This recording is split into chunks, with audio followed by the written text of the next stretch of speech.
उत्साह और उमंग के त्योहार में किसी ने रंग में भंग डालने का काम किया, किसी ने व्यवधान डालने का काम किया, तो जेल की सलाखें उसका इंतजार कर रही होंगी।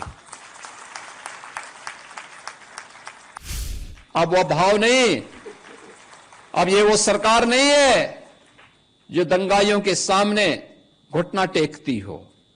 ये सरकार तो जो जिस भाषा में समझेगा उस भाषा में समझाना भी जानती है। उत्साह और उमंग के त्योहार में किसी ने रंग में भंग डालने का काम किया, किसी ने व्यवधान डालने का काम किया, तो जेल की सलाखें उसका इंतजार कर रही होंगी। और कोई भी होगा उसको अंदर ठूंसने में बहुत देर नहीं लगेगी।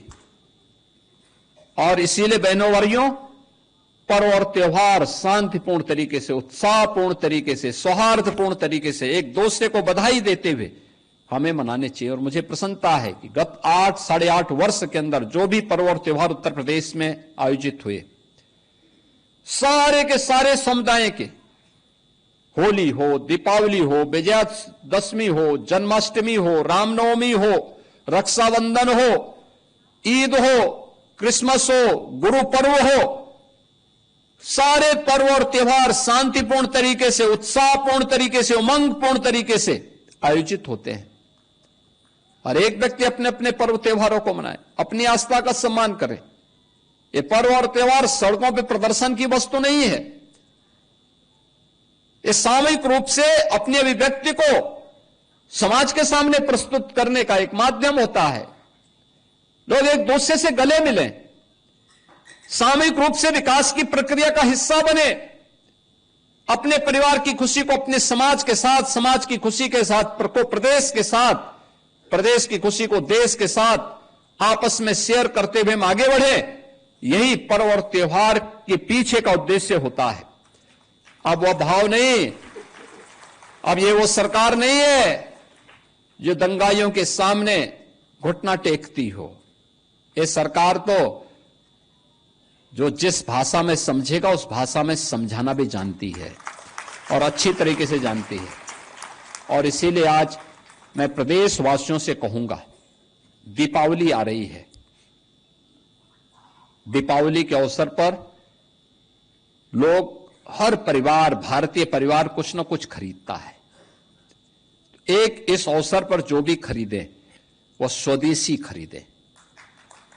स्वदेशी, हमारा कारीगर, हमारा हस्तशिल्पी, हमारा स्थानीय उद्यम जो कुछ भी बनाया होगा उसको खरीद करके अपने घर में लेके जाइए। हमारे घर में दिया जलेगा दीपावली का तो हमारे ही कुम्हार के द्वारा बनाया गया दिया होना चाहिए। हमारे घर में दीपावली के अवसर पर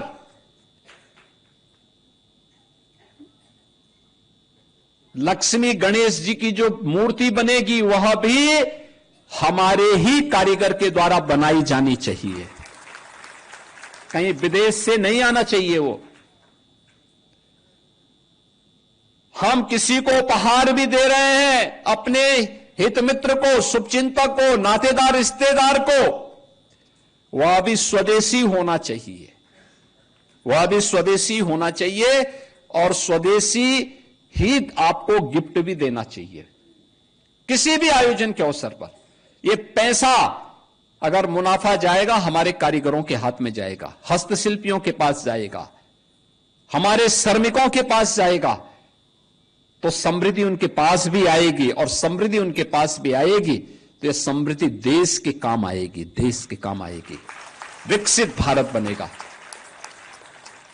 विकसित भारत के लिए हम सबको सामूहिक रूप से प्रयास करना होगा। और दूसरा, पर्व और त्योहार में एक चीज का हमें और ध्यान देना होगा, और वह ये कि अगर हमने अपने परिवार की आवश्यकताओं की पूर्ति कर ली है तो थोड़ा सा उसमें से बचा करके किसी एक गरीब को जरूर कुछ सहायता करने के लिए तैयार होना चाहिए। आपकी बगल में, याद करिए ना, याद करिए, अंत्योदय के प्रणेता पंडित दीनदयाल उपाध्याय जी अपने जीवनी में एक बात लिखते हैं। उन्होंने कहा, एक आचार्य शंकर के बारे में उन्होंने इस बात को कहा था कि वे भिक्षाटन करते हुए देश के अंदर जब सनातन धर्म की मूल्यों और आदर्शों की स्थापना करने के लिए निकले थे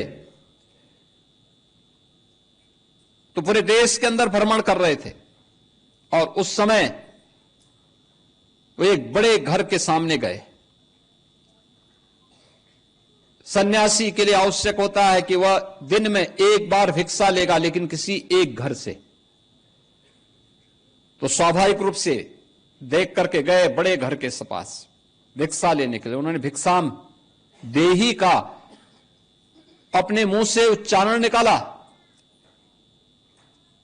एक सन्यासी को सामने देख करके घर की महिला भिक्षा लेकर के निकली, लेकिन इससे पहले कि भिक्षा उनके पास जाती, उनकी झोली में जाती, उन्होंने देखा कि इस बंगले के ठीक सामने एक गरीब करहा रहा है।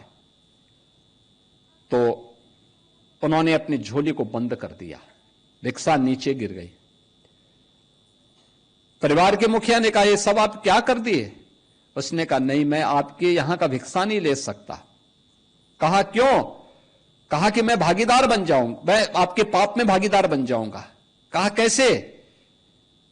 कहा कि ये भिक्षा आप मुझे देना चाहते हैं, आप ये दिखावा करना चाहते हैं। इस सामने आपके घर के सामने एक व्यक्ति भूखों मर रहा है, आप पहले उसको खिलाइए। जब वो व्यक्ति सुख और शांति से अपना जीवन यापन करना शुरू कर देगा तो आपकी भिक्षा लेने के लिए मुझ जैसा सन्यासी भी आ जाएगा। मैं भूखा रह सकता हूं, लेकिन मैं किसी भी ऐसे घर से भिक्षा नहीं लूंगा जिस घर में किसी गरीब के प्रति संवेदना न हो। और याद रखना इस बात को कि ईश्वर किस रूप में है कोई नहीं कह सकता, और हम लोगों को एक गरीब के मन में भी, उनके अंतःकरण में भी उसी ईश्वर का वास मान करके देखना चाहिए जो एक सामान्य नागरिक जिसको मंदिर के ऊपर देखता है। इसलिए उन सब गरीबों के साथ हम भी शेयर करें। जो कुछ भी हमारे पास है, थोड़ी बहुत सहायता किसी गरीब की भी हम कर पाएंगे तो हमें जरूर करना चाहिए, और पर्व का उत्साह और आनंददायक हो जाएगा, और भी आनंददायक हो जाएगा। और मेरी आप सबसे अपील होगी, पूरे प्रदेशवासियों से अपील होगी कि पर्व और त्योहार के समय किसी एक गरीब की सहायता जरूर अतिरिक्त करिए। आप अपने नातेदार रिश्तेदारों की सहायता तो करते ही होंगे, लेकिन एक गरीब को भी जरूर कोई ना कोई सहायता इस पर्व और त्योहार के समय देंगे। उन बच्चों को जरूर देंगे जिनको कोई पूछने वाला नहीं है, तो उत्साह और उमंग और आनंददायक हो जाएगा। मैं एक बार फिर से पूरे प्रदेश को दीपावली की हृदय से बधाई देता हूं। आज जिन लाभार्थियों को ये वितरित हो रहा है, वे अब जाकर के उनके खाते में वे सीधे जाएं, अपना सिलेंडर वहां पे लेने की व्यवस्था शुरू कर लें, या अगले 2 महीने तक ये सुविधा आपको प्राप्त होती रहेगी। कभी भी जाकर के लेकर के अपना सिलेंडर ले सकते हैं वहां से, ये आप कर सकते हैं। आपके इस आज के इस अवसर पर मैं एक बार फिर से 1,86,00,000 उन सभी उज्ज्वला योजना के लाभार्थियों को इस अवसर पर बधाई देता हूं। दीपावली की मंगलमय शुभकामनाएं पूरे प्रदेशवासियों को देते हुए वाणी को विराम देता हूं। धन्यवाद। जय हिंद।